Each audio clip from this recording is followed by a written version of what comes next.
여러분 안녕하십니까? 광주 MBC 뉴스데스크입니다. 광주 군공항 이전이라는 지역 최대 난제를 놓고 요즘 김영록 전남지사와 강기정 광주시장의 말 한마디 한마디가 주목받고 있습니다. 이런 가운데 오늘 도정 질문 답변에 나선 김영록 지사가 광주 군공항 문제는 상생 차원에서 봐야 한다며 다시 한번 광주시와의 상생을 강조했습니다. 김영찬 기자가 보도합니다. 광주 군공항 무한 이전 발언으로 무한 군민의 반발을 사고 있는 김영록 전남지사가 군공항 이전과 관련한 질문을 받았습니다. 김 지사는 광주 군공항을 받지 않겠다고 한 적이 한 번도 없고 앞으로 10년 후를 고민해 숙고해야 한다고 얘기했다며 광주 군공항을 전남으로 이전해야 한다는 의지를 재차 강조했습니다. 우리가 어떻게 하는 게 우리 지역의 가장 발전이 될 수 있는 것인지 모든 것을 100을 다 얻을 수는 없습니다. 100을 얻기 위해서는 10이나 20이나 30을 양보할 수 있는 것도.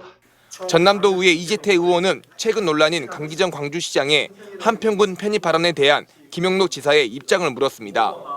광주의 전남이 너무 일방적으로 끌려다니고 있는 것이 아니냐 이런 지적이 있습니다만 우리 광주 전남 상생과 위기적 상황 아닌가요? 막상 강 시장의 한평 발언이 알려진 당일에는 입장문을 내면서 크게 반발했던 전남도였지만 김영록 지사는 강 시장의 발언 하나만 가지고 판단해서는 안 된다며 강 시장을 거들었습니다. 시장님의 최근 발언을 가지고 일방적 행보라고 말씀하시지만은 어떤 발언 하나를 놓고 그 모든 것을 다 판단할 수는 없다. 우리 광주 전남 상생해야 된다는 명확한 목표와 시도 상생이 경색되는 국면에서 나온 김영록 지사의 발언이 광주 군공항 이전 논의에 어떤 영향을 미칠지 관심이 쏠리고 있습니다. MBC 뉴스 김영창입니다. 이런 가운데 한평군은 광주 군공항 예비 후보지 유치 신청을 위한 군민 여론조사를 앞두고 읍면 설명회를 시작했습니다. 설명회에는 찬성 측과 반대 측 단체가 참석해 팽팽한 긴장감이 흘렀습니다. 신광하 기자가 보도합니다. 광주 군공항 이전 반대 한평군 대책위원회는 군공항이라는 단어부터 문제 삼았습니다. 광주 군공항이 이전하면 민항 기능은 무항공항으로 통합되기 때문에 남는 공군기지 유치 사업이라는 겁니다. 인구 증가 효과도 전국 군공항에서 사천이 유일했고 기지촌화되는 것 외에 지역경제 효과는 없다고 주장했습니다. 군부대 들어오면 지역 상권은 확실히 기지촌화됩니다. 그렇기 때문에 군비 행장으로 인한 경제 효과 있다고 얘기할 수 없습니다. 반면 유치위원회 측은 인구 소멸 위기에서 한평군의 미래를 유지하는 방법은 광주 군공항 유치가 대안이라고 밝혔습니다. 또 군공항이 무항군으로 이전할 경우 한평군은 피해 지역이 되는데 이럴 바에는 협상력 차원에서라도 유치 신청을 해야 한다는 겁니다. 내리라도 내린 것이 우리 한평에서는 유리하다는 거죠. 협상할 수 있는 거예요. 그래서 이 찬성과 반대는 이때 해도 군공항 이전 사업 공식 설명회는 한평군 4개 권역을 순회하며 열리고 다음 달부터는 대구 군공항 이전지인 경북 군위, 의성도 방문할 예정입니다. 한평군은 이후 주민 여론조사를 거쳐 6월쯤 예비 후보지 유치 신청서를 제출할 예정입니다. 최종적으로는 주민 여러분들이 직접 참여하는 주민 투표로 군공항 이전이 결정된다는 것을 말씀드립니다. 질의응답 시간에는 찬반 의견이 활발하게 제시되면서 주민들 간의 격한 분위기가 연출되기. 광주 군공항 특별법이 국회에 계류 중인 가운데 한평군의 유치 분위기가 사업 자체에 미칠 영향이 주목되고 있습니다. MBC 뉴스 신광하입니다.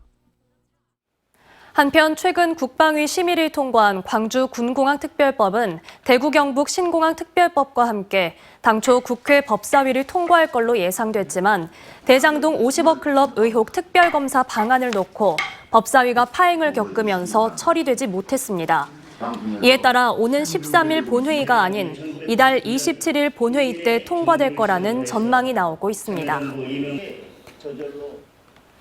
대전에서 음주운전 차량에 치여 세상을 떠난 배승아 양의 사고가 어린이 보호구역에서 일어난 사고라 안타까움을 더하고 있습니다. 우리 지역의 어린이 보호구역은 과연 안전할까요? 홍훈 기자가 긴급 점검해봤습니다. 배승아 양이 만취 운전자가 몰던 차에 치여 숨진 곳은 어린이 보호구역이었습니다. 원래 울타리가 쳐진 곳이었지만 바람길 조성사업 공사로 울타리가 사라진 상황에서 사고가 일어나 안타까움을 사고 있습니다. 광주 아이들의 등하굣길은 안전할까? 저학년들의 하교가 한창인 광주 한 초등학교. 어린이 보호구역이란 표시가 무색하게 학교 앞에는 차량들이 줄지어 정차해 있습니다. 걱정되죠. 항상 신호가 바뀌어도 막 차가 달리니까 우리 항상 걱정돼요. 학부모들이 특히 걱정인 이유는 지난해 이 학교 앞에서 난 사고 때문입니다. 인도로 돌진한 뒤 전봇대를 들이받은 검은색 차량 한 대. 다행히 인명피해는 없었지만 산산조각난 울타리와 찌그러진 차량이 사고 충격을 말해줍니다. 저기서 지하에서 올라오다가 그냥 차가 짬뿌여서 벽을 때렸었어요. 밤에 다 애들이 학교 안 다니고 이제 낮에 같으면 위험하죠. 더 큰 사고로 번질 것을 울타리가 막아준 셈인데 어찌된 일인지 울타리는 되레 사라졌습니다. 어린이 보호구역에 있던 안전 울타리가 사라지면서 현재는 도로를 달리던 차량으로부터 아이들을 지켜줄 수 있는 장치는 없는 상황입니다. 광주시가 추진 중인 물순환 선도도시 사업 일환으로 보도블럭을 바꿔야 하는데 울타리가 공사를 방해한다는 게 철거 이유였습니다. 보도 정비 공사를 진행하면서 이제 장비라든지 이제 그런 부분들이 작업을 진행을 해야 되는데 조금 간섭이 되는 부분이 있어가지고 철거를 진행했었고요. 아이들의 안전을 담보할 수 없는 건 다른 학교도 마찬가지. 학교 주변으로 장애물이 설치되어 있긴 하지만 성인 무릎 높이밖에 안 되다 보니 무단횡단을 막기는 어려워 보입니다. 또 위험하다며 주민들이 요구한 보도블럭 설치도 요원한 상황입니다. 근데 여기 보도블럭이나 만들어라 그래요. 얘기했는데도 안 해준다는데 돈이 없으니까. 총 95km에 이르는 광주 초등학교 어린이 보호구역 중 3분의 1은 울타리가 없습니다. 한편 최근 4년간 어린이 보호구역 내 교통사고는 매년 50건씩 발생하고 있습니다.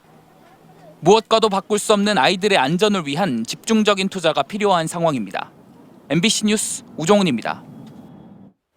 영화나 드라마에서 보면 경찰에 쫓기던 수배자가 건물에서 뛰어내려 차량 위로 떨어지는 장면이 나오곤 하죠.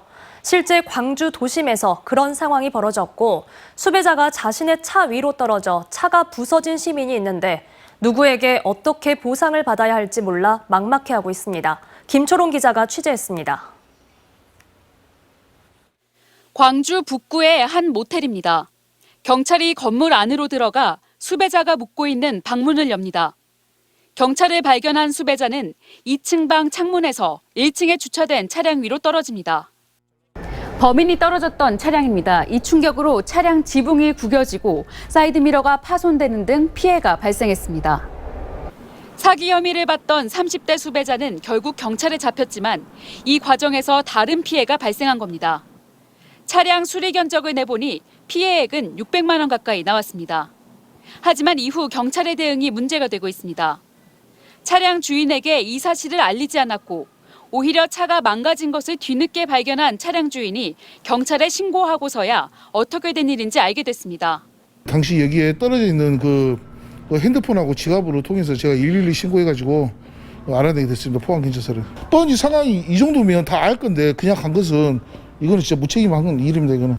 공무집행 중 발생한 일이라 경찰관 직무집행법상 손실보상 검토가 가능한데 이에 대한 안내도 없어 누구에게 어떻게 보상을 요구해야 하는지 알 수 없는 상황이었습니다.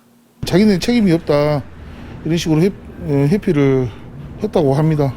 당시 수배자 숙소의 창문이 보이는 곳에서 경찰 한 명이 대기하는 장면이 CCTV에 포착됐지만 포항경찰서는 수배자를 검거하는 과정이라 경황이 없어 차량 파손을 알지 못했다고 해명했습니다. 취재가 시작되자 사고 발생 사흘 뒤에서야 포항경찰은 피해자에게 연락해 미안하다는 사과와 함께 보상 절차를 안내했습니다. MBC 뉴스 김초롱입니다. 순천만 국제정원 박람회가 개장 10여일 만에 관람객 100만 명 돌파를 앞두고 있습니다.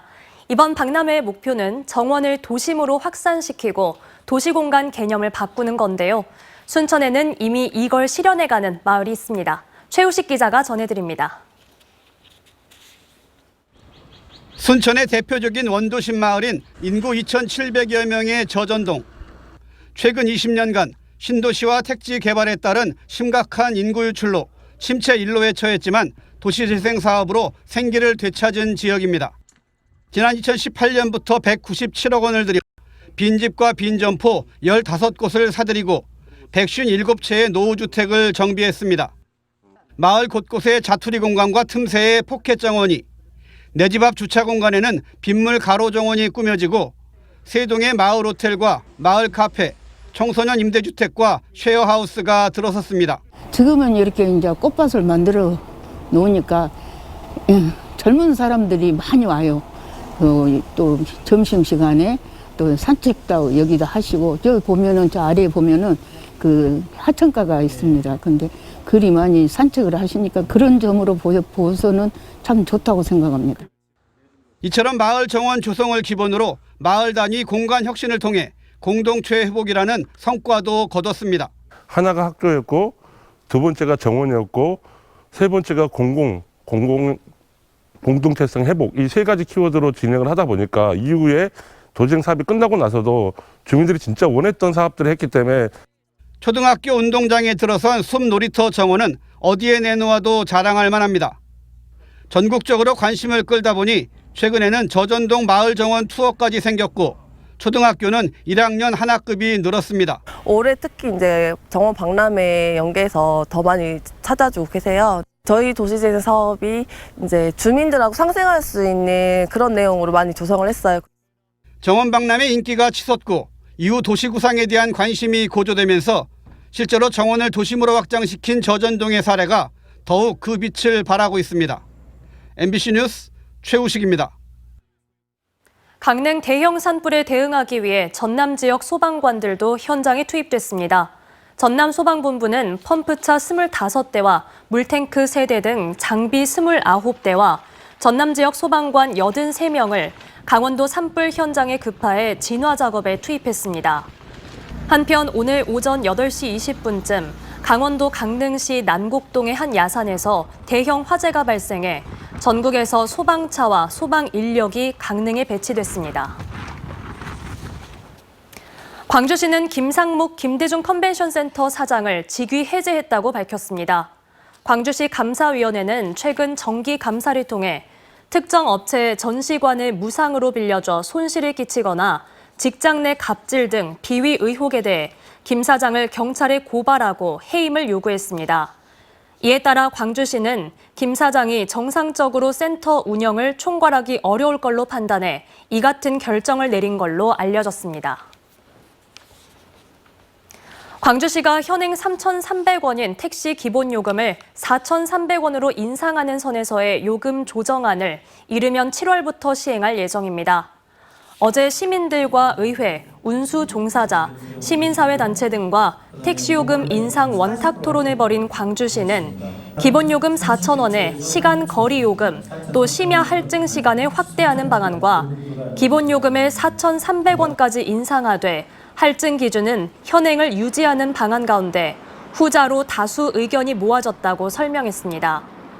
광주시는 토론의 결과를 토대로 시의회 의견 청취와 물가대책위원회 심의를 거쳐 오는 6월 중에는 최종 택시요금 인상안을 발표한다는 계획입니다. 언제 어디서나 내 손 안의 뉴스. 광주 MBC 뉴스 유튜브 구독으로 함께하세요.